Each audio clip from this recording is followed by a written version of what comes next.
perfect day in New York is one where there are no service alerts on any of the subway. But a perfect day is hard to come by.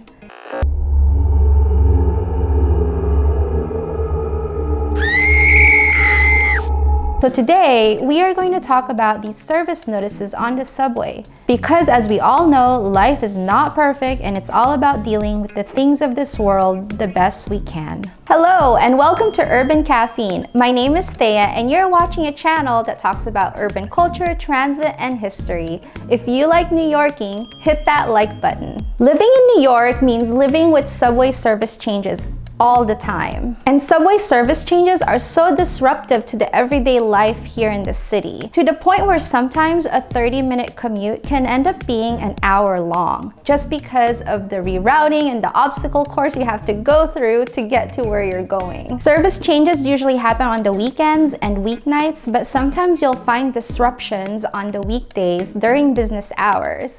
But these changes aren't as complex as the ones you'll get on the weekend or weeknights. For this reason, I usually try not to take the subway on the weekends and stay within my neighborhood or within walking distance. And if I have to be somewhere on the weekends or late at night, I usually take a cab, a Lyft, or an Uber. Having said this, the weekend is a great time to explore your neighborhood, especially if you've just moved in the area. But we can't always avoid service changes. That's why we have this video. On top of the additional time travel to your commute, these service changes are like those worded math problems where it's not multiple choice and you have to show your solution. Take for example, this weekend I ran into this service notice, which if you are new to New York, it might as well be like this. And mobile apps aren't any better. Since I had actually lived on the G line for a good 2 years, I understand these runes. Which brings me to a very important point to make. To really understand these service changes, you have to be familiar with the line that they're talking about. Before the age where everyone was carrying around devices with GPS in their pockets, people were more aware of where they were going, and the subway lines they were taking since they weren't so dependent on GPS.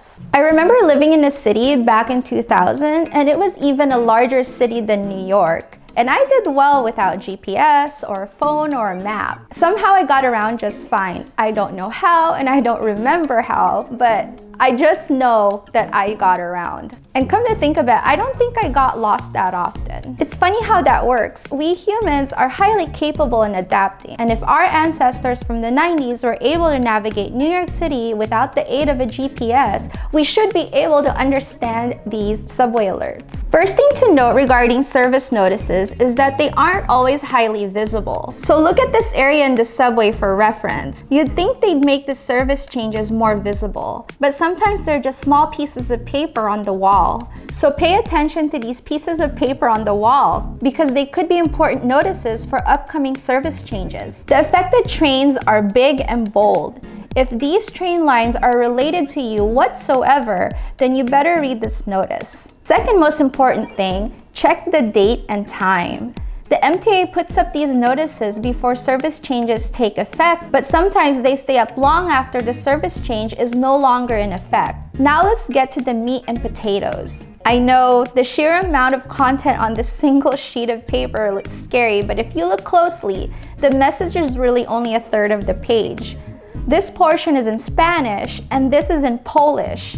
This is because the F train runs in many Hispanic neighborhoods in Queens, and the G train runs through Greenpoint, which is a Polish neighborhood in Brooklyn. The F and G service changes are presented together because at some point their lines meet up and share stations, and a change to one can sometimes affect the other.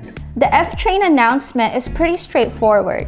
Trains will skip the stations of Bergen, Carroll, and Smith and Ninth in both directions. The G train seems pretty straightforward as well. Trains will not run between Hoyt-Schermerhorn and Church. To accommodate all these stations that will be skipped by both the F and G trains, there will be free shuttle buses that will be making rounds at these stations. The shuttle buses are basically your New York City buses repurposed. They might be one of these buses or these buses, and they will be labeled accordingly. I don't have B-roll to show, but once you get to a station where you can transfer from train to bus and vice versa, there will be signs that will direct you. And these are usually bright yellow, bright pink, or some other bright color. And these buses are free to use. You don't have to pay, you just hop on board. And you don't have to worry about telling the driver where you need to get off at, because these shuttle buses will stop at all the stations regardless. So a free shuttle bus takes care of the F train stops that don't have service. The bulk of the notice here is for the poor souls who need to take the G train. Because according to this, not only will the G train stop service at Hoyt-Schermerhorn, but it will also cut its service in half. And this is when mass confusion sets in, because this is actually a pretty important piece of information and it's written in teeny tiny letters. According to this, the G train will run to and from Court Square and Bedford-Nostrand. And another G train will run the second leg from Bedford-Nostrand to Hoyt-Schermerhorn. So what happens is people will miss this notice since it's so small, and they'll get to Bedford-Nostrand and they're suddenly lost on what to do. They actually do this quite a bit on the G train. So regular riders know what's up, but the non-regular riders might experience a split second of panic. Luckily, the transfer is on the same platform. You get off one G train and cross the platform to the other G train and continue your journey. Sometimes there'll be a sign for this, sometimes there's just a guy on the platform yelling at people to just get on the other G train. But sometimes the other G train might not arrive right away, so you're just waiting. Of course, nowhere on here says the transfer is on the same platform, so it seems more complicated than it is. This next portion is talking about how to get access to stations past Hoyt-Schermerhorn where the G is not running. You can take the A, C, or F train or the shuttle buses. So what's this deal with the A and C when the A and C are nowhere on these stations? That's because from Hoyt, you can take the A or C to J Street Metrotech, then take the F train to stations where it is servicing. Or you can take the shuttle.